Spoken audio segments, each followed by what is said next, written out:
Okay, well, good Monday evening, New York Jet fans and NFL fans.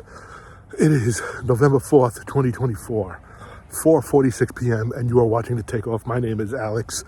And first off, if you haven't gone out and vote, please vote. Tomorrow is Election Day. I can't wait for it to be over.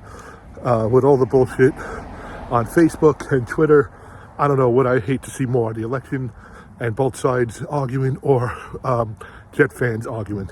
But anyway, Jets improved to 3-6. Of course, they won Halloween night against the Hou Texans for the second straight game in a row. 1 year apart.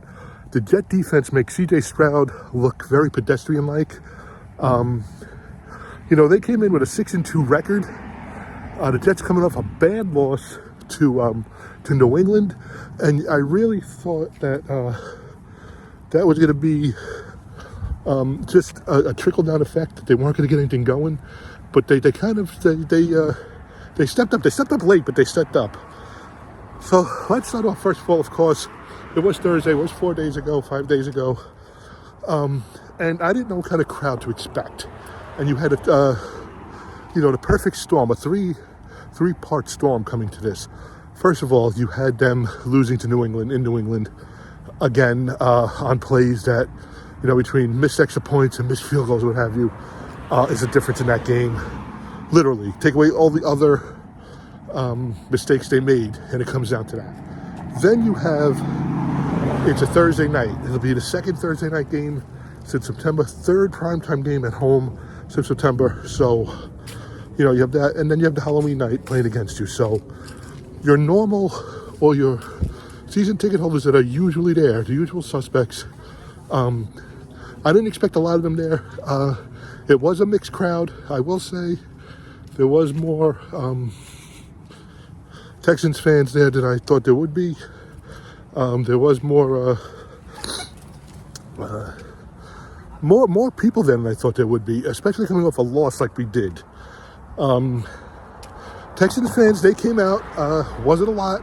I have to say, this year, the most visiting fans we had, was a Buffalo game, and usually that is the norm. But I have to say, in my section, the first three home games, maybe a handful of visiting fans. Thursday night, there was more than that, right around me as well. And, of course, there was the costumes. And you had some good costumes. You had some, plain costumes, just some funny costumes. But I didn't go into this game really. You know what? I thought they had a chance before the season started, because they do play the Texans well. They do play C.J. Stroud well. And like I said, for the second straight year, they let him look pedestrian. But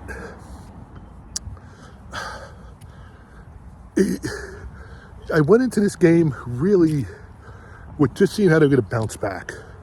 This will be the third game with Devontae Adams. This will be the fourth game with Jeff Ulbrich. This will be the first game without Zerline, as they replaced him and put him on IR. So there was a lot to look at. You go into this game almost, listen, I was rooting for a win, but almost just observe what's going on. Because you have in the back of your mind that after the last two losses and 5 consecutive, and who they lost to, there's going to be a lot of changes made. So you're just going to see, is this Aaron Rodgers last year? Do you think he's going to do it? And for the first half, it was just, the crowd was very, very tame. They didn't react. I mean, there was really nothing to react to. The first three drives, I believe in the first three drives, you had Rodgers got sacked. You had one completion on 3 attempts. This is in 3 drives combined. And I believe 1 first down. Okay, that was his first 3 offensive drives by the Jets. The Jet defense did come out to play, and again, stupid mistakes cause games. 4th and 21, Texans are punting, and of course, a roughing the kicker. And this was not even close. He went into him. The kicker actually flipped, somewhat. I don't think he embellished a lot. And they give the ball back. And you're like, this is just another game. And, the game starts off actually with 2 passes. And the first pass is Devontae Adams, no pressure on Aaron Rodgers, and Rodgers just misses him, just throws it out of bounds over his head. And you're like, all right, and the past, it might be Garrett Wilson running the wrong route, might be Lazard running the route, the wrong way. There's a miscommunication. No, this was just over his head. And, again, like I'm home, I'm texting from the seats to my cousins and to my buddy, and I'm like, that's all Rodgers, and it got to the point where I said, maybe he needs to sit. He doesn't look right back there. Maybe bring in Tyrod Taylor to bring him in for relief. And I said that on a play where he could have scrambled, but he kind of stood in the pocket and couldn't get out of the way and got sacked. And I'm like, if Tyrod Taylor's there, at least maybe he can make up some ground on that. But that wasn't the way the first half was going. I'll tell you what the first half kind of summed up the Jet season to that point. And I could have came out and did all these Halloween puns with it got spooky, it ended with a treat, there was a lot of treat. No. We just sat there and honestly could not believe what was going on. So the Jets pull out of their playbook a reverse, a great reverse, where Rodgers fakes the handoff, and I think it was to Breece Hall to his right, and then turns to his left and tosses it to Corley. Corley turns the corner, and he is gone down the sidelines, 20-something yard touchdown. Place goes wild. The Jets are on the board. Corley's first NFL touchdown. And all of a sudden I hear the play is under review. Now, they review every touchdown play. But usually when they come back and say the play is under review, there's something they're looking for. And at this point, the stadium's not showing anything, so I text right away in the group chat, and I see, unbelievable, he dropped the ball before the 1-yard line.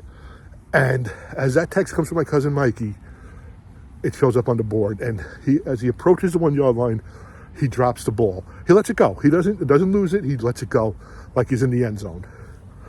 And my cousin Mikey goes, typical college celebration prematurely. And the ball then does not get touched by anybody. It goes out of bounds. So it goes from a touchdown and the Jets getting on the board to a turnover, a touchback, and now the Jet defense got to go back out there. And my first thing is, you bench his ass. You sit his ass down and you bench him, because this is total lack of discipline, lack of field awareness. And you know what? Take your head out of your ass and sit down. Okay? So again, in the stadium, you don't get the announcers saying anything, and you don't get a lot of the reviews or whatever. Like, you don't see the player on the bench with the camera on him and whatever going on. Basically, after it's done, it's done. So they end up, he sits on the bench, the Jets get the ball back, or the Texans get the ball back, and you just kind of scratch your head like, I can't believe this is happening. And you get these stupid penalties, and you're giving up these big yards, and all of a sudden the Texans go down the field and they score a touchdown, and now they're up 7-0. And I'm looking at it going, you know what? The Jet defense played well enough where if they put 2 scores up, but it has to be 2 touchdowns, they probably could win this game, because Stroud is not hitting his receivers either. I mean, Stephon Diggs is out. The Texans suffered some injuries that night. And you're like, they're still in this game. At halftime, they're still in this game. Before half, okay, the Jets have a chance to at least get into field goal range, or at least throw a Hail Mary, all right? But they're going to get the ball the second half, and they can't even get to where Rodgers can throw a Hail Mary. And the chance of sell the team, where it's picked up not only on the TV, but Twitter's picking it up. CBS is putting it out there on tweets and in Facebook. And it's basically, this is an embarrassment, and, people are telling me, I'm talking to my cousin, like, why are you wasting your time there? And I'm like, listen, I would watch a game from home. I have the tickets. I don't miss it. You only get a certain amount of games to go to every year. So why not? Halftime comes, and I don't say a word throughout the whole game, throughout the first half. And, I know that the stadium, regardless of the record, has to do their entertainment. So you have, your kiss cam, your dance cam, your sing-along, t-shirt toss, and all that. So halftime they do some sort of contest, and then with about a few minutes left and the kicker's coming out, the PA announcer says, and now let's look at our first half highlights. And unbeknownst to me, under no control of myself, I yell, "What highlights? Are you kidding me? What highlights?" Where about 20 people around me in the section start laughing. I'm like, what highlights? All right, so we picked up a turnover, did nothing with it. So we sacked Stroud, did nothing with it. We had a touchdown that we let go. Like, what highlights? But I understand they got to do that. So I'm thinking, all right, what do we do? Rodgers looks just as pedestrian as C.J. Stroud. Devontae Adams really not, showing anything. Wilson had a few nice catches, and that's to say the least. Wait, that's coming up. But this team's not really doing anything. Another score and this game is done. And then first drive out, Jets start moving the ball. And they start picking up first downs on third down when they need it. And I want to say it's the same drive as this one. They have a third and something, or maybe even a fourth and something. I think it was a third and 3, 3rd and 4, maybe something like that. And Devontae Adams gets open with a wicked move to the outside, and then cuts back inside, catches the ball, first down, but then he's taken out from below. He flips and hits his head on the ground on the sideline. So everybody's celebrating the first down. I had my eyes where he went out, and I could see medical staff running over and people calling him over, and then he goes into the blue tent. So what does that mean? That means Curley has to step up, the guy who dropped the ball earlier. So Gibson comes in and whatnot.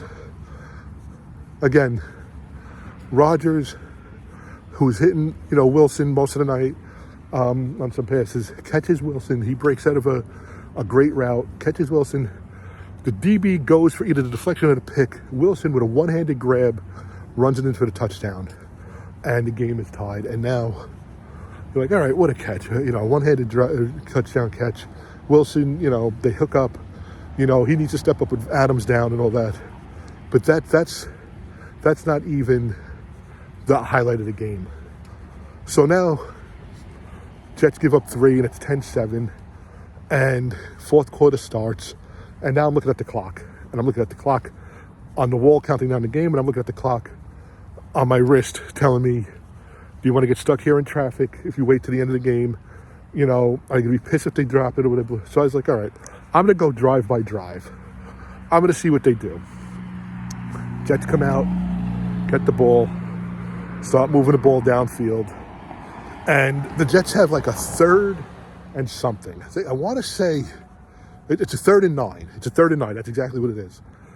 And they're going away from us in the opposite end zone. And on 3rd and 9, Rodgers is looking to throw the pass. He's looking. Great coverage in the secondary. He takes off. So now Rodgers, 40-plus years old, running, eludes another tackler. He's inside the 10. He's going to score, right? Boom, he gets tackled inside the 5. Place erupts. He gets up. They pick him up. You could see he's pumped. The team is pumped. Energy, life and time of this team. Holding. 10-yard penalty. So instead of a 1st and goal and a tremendous, maybe game-changing play, okay, I won't say season-changing, game-changing play where people are going to back Rodgers again because they're booing him now at this point, okay, goes to a 3rd and 19. And again, this friggin' hold is reminiscent to the hold a couple of weeks back with Allen. Maybe it was last week against the Patriots, where he was in the end zone. He was 3 steps in the end zone, and then they called it. Okay, but all right, they get him on a hold. I mean, the player held. He thought Rodgers was going to get hit. So you have a 3rd and 19. Rodgers takes a shotgun snap, and you're like, try to pick up a few yards. So maybe you could get within field goal range, because right now field goals are coming at a premium because you just can't trust your field goal kicker, right? And let me go back. The field goal, the extra point on Wilson's catch, the first touchdown, went off the left upright and then off the right and then in. So every time they line up for a field goal or extra point, you're holding your breath. So Rodgers takes the snap. He looks. He throws this prayer. Okay, I won't say a Hail Mary because it was only I think 20-something yards to the back left-hand corner of the end zone. Garrett and the DB, it wasn't a DB, kind of hand jostling. Wilson goes up one hand, and if you look at the pictures, and it's been showed a million times, he kind of looks like either Derek Jeter throwing from the outfield grass to throw somebody out at first from deep short, or it looks like, and there's like 12 friggin' deer running towards me right now. So if you hear me running like a little girl, that's what that is. Yeah, in case you can't see. That just walked past me. So he goes up a la Michael Jordan, a la Odell Beckham Jr., a la Derek Jeter. One-handed grab, comes down. Now it's the far left-hand corner of the end zone, the end zone on the other side of the stadium, and all of a sudden the stadium erupts. And I'm like, first I thought it was a pickoff, but then I realized it was too loud to just be Texans fans. And they're congratulating him, but it comes up incomplete pass. He immediately is telling the sideline, throw the flag. Now, earlier in the game, there was a play where they called it incomplete, I believe. Completion, and I thought he should throw the flag. But the wide receiver for the Texans was in, so it was a good call not to throw the flag. They throw the flag, and now I'm texting my buddies, I'm texting my cousins, what do you see? What did you see? And they show it in the stadium. And to me, this reminded me of 2010 against the Texans, okay? Sanchez, and I just realized it, against the Texans, back left-hand corner of the end zone, Santonio Holmes dragging his toes in. Fast forward more weeks into the playoffs, 2011, January, 2010 season, 2011 playoffs, Santonio Holmes diving, okay? One knee equals 2 feet. Garrett Wilson actually dragged a foot, and then, I don't know if it was skill by him or luck, his shin lands inches, maybe less than inches from the outside, from the out of bounds, and he's in. And I have Texans fans in front of me going, no, they can't overturn. Touchdown. Now this place erupts, because, you could say the Odell Beckham catch against the Cowboys. You could say Santonio Holmes, in the Super Bowl against the Cardinals, yes. But now this is like, all right, this is 2 one-handed catches for touchdowns. The most improbable, and I've had people say, well, it was 3rd and 19, and it was a prayer. But you got to remember, it wouldn't have been 3rd and 19, it should have been a first down, but they called holding earlier. And now the Jets have the lead, okay? And now the extra point goes through like it's nothing. Now it's 14-10. And you're like, holy shit. So I'm sitting there and I'm looking at the clock, and it's 14-10, and the Texans have the ball, and they're coming down the field. I'm like, you know what? I'm going to start making my way up, and depending on what happens, I'm either going to head to the car or I'm going to watch the rest of the game from behind the section. So I go up, go to the men's room, Texans comes down, and they're going to attempt a field goal. Now, you got to remember, I believe they missed a field goal also earlier in the game. So field goals to them are not givens. Okay, it was like a mess. Like a field goal used to be, you bet the ranch on it, but you couldn't. I'm standing there, and they go, and he hits the field goal, and it makes it 14-13. I'm like, all right, defense got to step up. You know what? We have the lead. I'm going to start heading down to the car. By the time I get down to, the parking lot level, I can watch it back there. I can come back in, whatever I want to do. And I hear, penalty I forget what it is. I forgot what the penalty was. I don't know if it was a personal foul or whatever it was, but it gives them a first down. So right away, the broadcast says there's no way that they're going to take points off the board. They're going to catch 14-13. They're not going to take points off the board. Well, C.J. Stroud and his coach decide we're going to take the points off the board. And the Jets hold them to 3 and out. So now they got to kick a field goal. Now it's like a 27-yard chip shot to get them back to where they were. But at this point, they wasted some time. And you're looking at the clock. He misses the field goal, wide left. So now instead of 14-13, it's still 14-10. I think there's like 5:53 left in the game. Okay, so I'm like, all right, I'm going to get in the car now. We have the lead. It's a touchdown lead. This defense has been playing well. Let's see what happens. So I get in the car. And as I'm in the car, I actually tell people walking past me, he missed the field goal. They thank me, whatever. I get on the turnpike. And they go, Davante Adams is back in the game. So now he was out, and Curley and Gibson were coming in for him. Michael Carter was coming in for him. They checked him for a concussion. He comes back in the game. And they're like, if the Jets, and Anthony Beck and Bob Susan said, if the Jets could put together a 5-minute drive and at least put 3 on the board, okay, but you want 7 because the 3's not working for you. They can put at least 3 on the board. Then you have a 1 touchdown with extra point lead, and we already know that their kicker missed one. And the defense is playing well, and are they starting to use their timeouts? So the clock is winding down, and now they keep reiterating every 40 seconds, for a down. So every first down, you have 120 seconds you could kill. And the Jets pick up a first down, and then the Jets lose some yardage, and the Jets pick up a first down. So the Jets are, I believe, inside the 20-something. It is a field goal makeable field goal range. But they're like, if you could stay in bounds and make a catch, or, keep the clock moving, or separate yourself, that'd be great.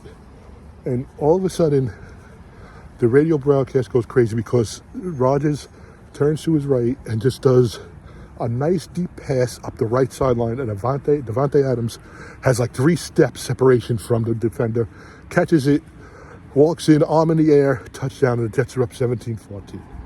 17-10. I'm sorry. 21-10. So now it's a 2-score game. Not only a 2-score game, it's a field goal, a touchdown, and a 2-point conversion just to tie it. And the last 2 minutes dragged out, timeouts and whatnot, and they got it to within 8, and then the Jets held on. Now, I was there in 97 when the Jets, were kind of coming back from that 1-15 season, and you looked at games, you said that game really changed the momentum, and it was a game against the Ravens in the rain in overtime where Testaverde for the Ravens scored with no time left on the clock, and then John Hall hit the game-winning field goal in overtime as the rain was ending, and you say, that was a sign. I was there in 98 where the Jets but lost their first 2 games. They lost a game on the road to San Fran. They lost their home opener and then went on a tear. And against Seattle, Testaverde, again, following year, a phantom touchdown.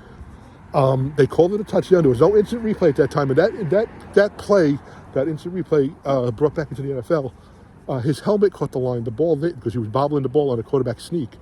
And that, I believe, turned around the season. This play with Garrett Wilson in the back of the end zone, I think did 2 things. Now, I'm not going to say turned around the season. At 3-6, you need a lot more, and I think you have to show me a lot more to see if this turned around the season. But it showed me that, first of all, Aaron Rodgers trusts him to go up and get this ball. Okay? You got to remember, Lazard wasn't there. Davante Adams was hurt at this time. So Rodgers had none of his people he was really comfortable with. And then the defense played very good. They did not play great because they did give up some chunks. They did have some bad penalties at times. But the defense played where Quinnen Williams actually made an appearance. And I love Quinnen, but he's been quiet all year. Okay? You look at that, and you look at that curly drop when he drops the ball going into the end zone, you say, this game shouldn't even been close. It should not have even been close. But Jets are going to do Jet things, and they got to get away from that. And you walked out of there with a win. You go to 3-6, okay? And immediately now you're like, all right, I got 3 days to relax and watch football without any stress. Buffalo beat Miami yesterday, I believe by 2 or 3 points. You know, Buffalo is a juggernaut in the AFC East, and they're going to win the AFC East. You know, I mean, unless something really radical happens. The Patriots lost again, okay? And, Buffalo beat Miami. So the Jets right now are in second place. But at 3-6, second place doesn't really mean anything because you're not going to catch Buffalo, and you're hoping for a wild card. But their 3 wins, I just want to point this out, against AFC opponents. One of them against the Patriots, against the Titans, and against Houston. So the wins, yes, they're not many, but they're beating teams that will help them if it comes down to tiebreakers. And I know that's a long way off. Okay. I thought the team responded well in the second half. I don't know what Ulbrich said to them in halftime, but they responded well. But they're still not right. They're still not right. For the amount of talent that they have on paper, it's not being produced on the field the right way. It's not being executed. And I think that's part of coaching. And I think that needs to change. And we'll see. You know, so now they're off. They get back to work, I believe, tomorrow. And they go to Arizona for a 4 o'clock start on Sunday. Arizona is a beatable team. But Arizona is also looking at the Jets as a beatable team. And I'm just going to say this, and if anybody knows me who watches this, I don't talk shit. And first of all, when your team hasn't won the big game in over 50 years, hasn't been in the playoffs since the 2010 season, has had the blunders that they've had and the luck that they've had, you never talk shit. But walking into the stadium, you had some Texans fans, you know, and you know what, they deserve to cheer and all that. And one group was going, "You all are 6-2. You all are 2-6. We're 6-2. You all are 2-6. We're 6-2." And I know a winning record like that, they should have beaten us big time. But that's why you don't talk shit, because who knows in 7 weeks from now, in Houston, they're looking back going, that Halloween game against the Jets kept us out of the playoffs. Did we take them seriously enough? Did the fans, you know, and I can remember 1998. It was Peyton Manning's rookie season, okay? And we destroyed him week 3. That was the first Jet win in 98. We beat the Colts. My buddy George sat with us. I still have pictures from that game. We destroyed the Colts. And we went on a run, and we went to Indy, and I'll never forget, first thing is Aaron Glenn returned a field goal 100 and something yards for a touchdown. And they should have walked over the Colts, and the Colts beat us. And that game and another game cost us home field advantage throughout the playoffs. We had the home game against Jacksonville for winning the AFC East, but we should have had Denver at our home. And that was a big, big loss playing in Denver. I think there's a big advantage for them. So these games now, and I always say, you know, you have to be relevant. Well, Halloween made us relevant. Barely, but they made us relevant. And now we have to see what they do next week. You know, DJ Reed said it. I think we can win them out. He said that before the Texans game. You can't win 9 games in a row unless you win the second game in a row. And it sounds like a cliche, but it's true. You just can't go out there and win all the games in 1 week. So they get 10 days to rest up. They got 10 days to prepare. And I expect nothing less than a win on Sunday because of the opponent they're playing. So it was good to leave there with a win. 2 out of their 3 wins this year have been at home. Again, prime time. Next home game right now is slated for Sunday night against the Colts and Joe Flacco. So we shall see. But 1 week, 1 game, and we'll take it from there. You're watching The Takeoff. Listen, I hope you're enjoying what I'm doing. I'm enjoying saying it. I enjoy it more when we win, and this is a great video to do. Follow us on Twitter. @The Jets Takeoff is our Twitter handle. Subscribe to us on this video on YouTube. The Takeoff is the YouTube account, At the Jets Takeoff is the YouTube channel. And email us, thejets_takeoff@gmail.com. Were you there Thursday night? Shout outs to, all the season ticket holders that I saw there, and the same faces I see week in and week out. And for you guys who gave up the tickets, listen, I understand. You have family obligations. It was Halloween. You have children. You have work. I don't call you guys out, but let's move forward. Let's see where we are. Have a great rest of your week. Tomorrow's election day. Vote. Go out there and vote. If you haven't done already, no more division, regardless of who wins. Okay, let's all get together. Let's be united. Have a blessed week, a blessed week. Stay safe, stay healthy, and we'll talk to you just before the end of the week to have our previews for the next game.